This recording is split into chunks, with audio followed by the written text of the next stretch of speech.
Hello. For those of you that would like to school this Thursday and Friday, or for that fact, any day that the online school says is a no school day, this is how you would do it. Now, I'm only sharing a portion of an online school screen that's not showing learning coach's name or student's name. But if you were to look at your online school in the upper right hand corner, what you would end up seeing is the learning coach's name.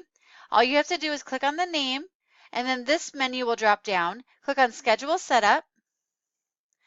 Then all you have to do to remove any of these days is just click on it and save, and then lessons will actually appear on those 2 days. But I don't want to do that for the student, so I'm just going to go ahead and put those back on and click save. Hope this helps. Thank you.